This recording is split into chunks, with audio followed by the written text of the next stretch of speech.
We are going to be talking a little bit about organ meats today because of all the Liver King kind of chaos discussion that's going on. I felt like it was appropriate to give an ode to organ meats here and not to the person. I think bringing a lot of attention to them, but more just so everyone knows, I think, kind of all of the different benefits that come from having that. Like I said, I feel like it's good for us to talk about this, given all the discussion around Liver King and his pillars and the attention he brings to organ meats, and maybe debunk, I think, some of what ends up coming out of them, and even normalize eating them cooked.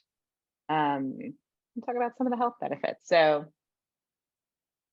here's my own shred photo, if you will.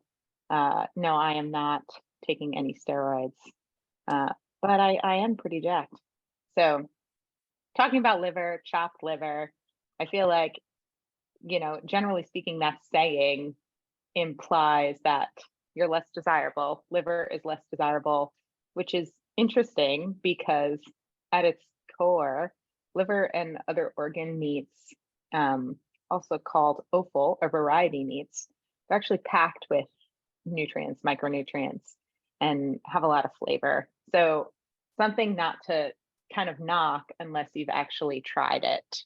Again, what are they? Here's some notes for you, kind of like different types of organ meats in the US. Common organ meat foods that we would see are actually hot dogs and sausages, because many have caseins that are made from animal intestines. You might see it on a menu as bone marrow. It's creamy, it's spreadable. A lot of times you'll see it as like a topping for bread. That's typically how I've seen people use it, and it's served a bit more enjoyable. It comes from the center of the bone and just has been more popular recently.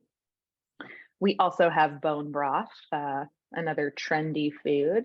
It's made from boiling down animal bones to release their collagen into a soup. And depending on if you were to make it from chicken or beef or even like bison, like bigger bones, that would actually change up how long you end up cooking those bones to really get that collagen and glycine and other nutrients you get from it. And then the last one that you'll see here in the States particularly would be pork rinds. So it's crispy pig skin snack that you'll see in the grocery store and chip aisle. So more along the lines of like a snack food and less of, I think, more of the nourishing option that we would see from something like a bone broth or a bone marrow. Some of the benefits of eating organ meat. So besides actually being much more affordable than premium cuts that we typically go for, like I said, it's also relatively nutrient dense, actually much higher in certain ones than some of these other cuts. So the amounts of vitamins and minerals do depend on the organ and the animal and what that animal was eating. But generally speaking, you can expect organ meats to be a good source of nutrients. So if we talk about them being high in iron, and we talk about iron and what it does within the context of our body, it's necessary to make hemoglobin, which is a protein that carries oxygen throughout our bodies, ounce for ounce. So again, ounce for ounce as compared to other meat,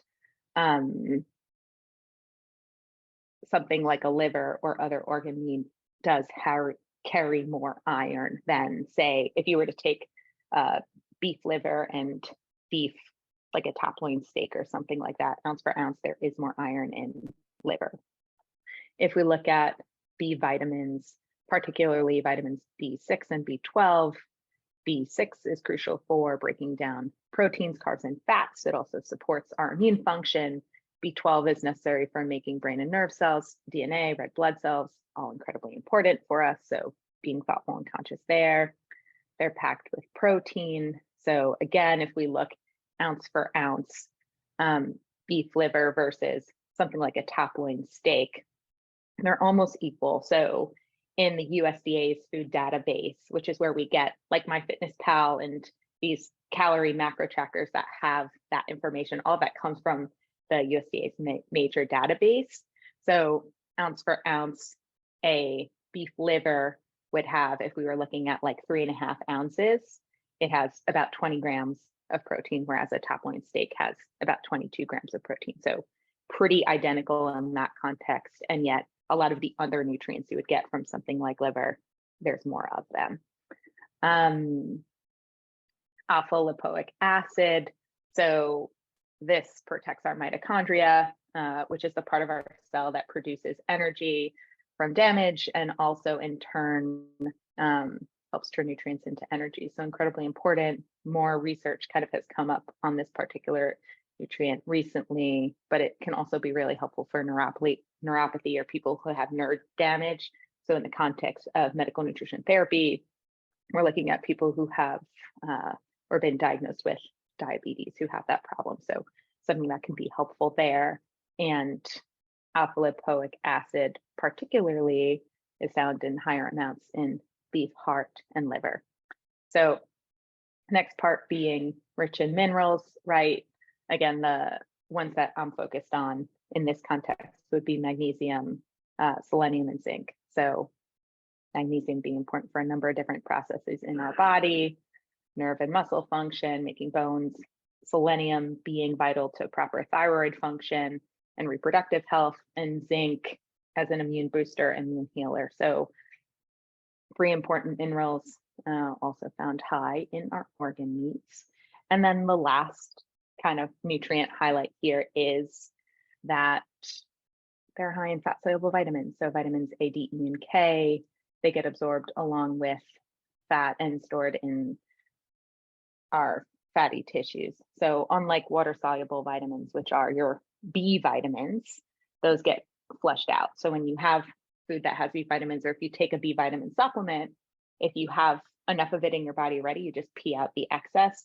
You actually store fat soluble vitamins in your body, which is part of why if we look at upper limit toxicity levels, you'd see that for A, D, E, and K because you store it. So is it safe to eat organ meat? For the most part, yes. Moderation in key. So again, unlike our celebrity influencer here, I wouldn't recommend you have it every day, particularly raw or in large amounts. We do want to be thoughtful about some of the other things it's higher in.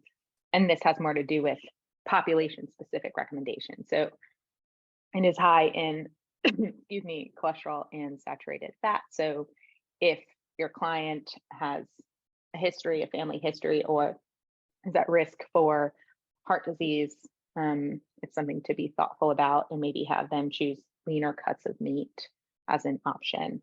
They also are high in purines. Purines are a naturally occurring compound, but it actually makes gout worse. Gout is a specific type of arthritis, so something to be thoughtful about if we have someone who has autoimmune disease or the potential for different autoimmune diseases, arthritis in various forms. Probably want to be conscious of their intake of organ meats as well. And then the risk for excess vitamin A and iron intake. Again, so understanding fat soluble vitamins get stored in our body. If we're eating copious amounts of organ meat that are also very high in these nutrients, we can also have a problem. The iron intake is the other one to be thoughtful about, again, for those who are potentially prone to having issues with higher iron intake. You know, in terms of populations there too, if we're talking about organ meats, and population to be thoughtful about, pregnancy is another one of them. We need to be thoughtful about different nutrients that people are getting. And I know that I am not suggesting that you make these recommendations, but you know, pre-pregnancy, it's just fun facts. It's actually helpful to incorporate a small amount. I'm talking like an ounce or 2 a week if you were having something like that, because there's an incredible amount of nutrition in this type of meat, in organ meat. But what you don't want to see is someone who's having this every single day or in larger volumes every single week. Those are the things that we want to be more thoughtful about, which is why, like most things, moderation is the way to go. So our take-home message: organ meats are a very high quality source of nutrients. especially if we compare them to more traditional cuts of meat that we eat here.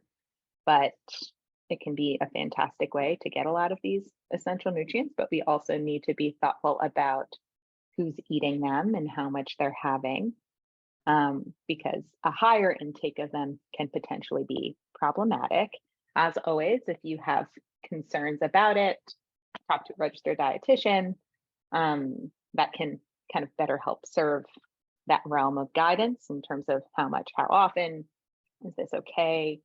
And then the other thing to talk about is obviously cooking methods. So one of the things that gets brought up by our influencer friend is kind of eating it raw. I would never suggest to eat this raw. It needs to be cooked to the appropriate internal temperatures. So meat in particular is always 160 degrees Fahrenheit, and poultry would be 165. So those would be my notes for you on this particular topic. I see that there's a message in our chat.